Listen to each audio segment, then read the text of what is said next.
देखिए, मैं आदरणीय प्रधानमंत्री जी का अभिनंदन करता हूं, उनका आभार व्यक्त करता हूं कि उन्होंने देश के सामने यूसीसी की बात करी है और 11 संकल्प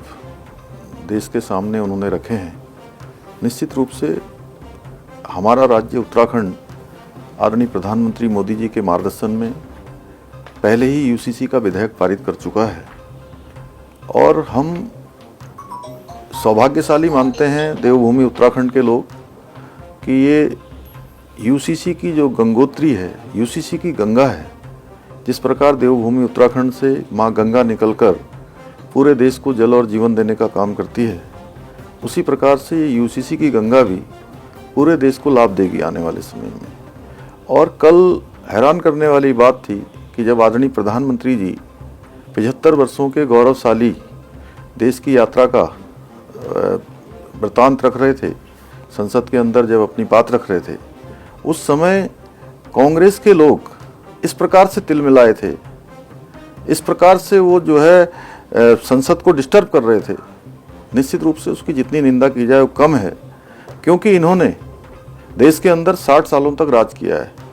और देश के इन 60 सालों में इन्होंने देश को अनेक तरीके से पीछे धकेलने का काम किया, संविधान का गला घोटने का काम किया, देश की आत्मा को लहूलुहान करने का काम किया और इन्होंने देश के अंदर आपातकाल थोपने का काम किया। और आज ये संविधान को हाथ में लेकर दर्शाने का काम कर रहे हैं, दिखाने का काम कर रहे हैं। देश की जनता भली भांति जानती है कि किसका वर्क कल्चर क्या है। आदरणीय प्रधानमंत्री जी की, भारतीय जनता पार्टी की, पूरी एनडीए की संविधान में किस प्रकार से आस्था है, किस प्रकार संविधान का सम्मान करते हैं और किस प्रकार से देश के अंदर संविधान को लागू करने का काम हर क्षेत्र में हो रहा है।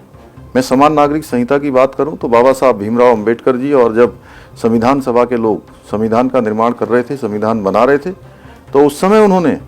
इसका प्रावधान किया था कि संविधान के अनुच्छेद 44 में कि देश के अंदर समान नागरिक संहिता लागू होनी चाहिए और आज उसका पालन देश के अंदर शुरू हो गया है।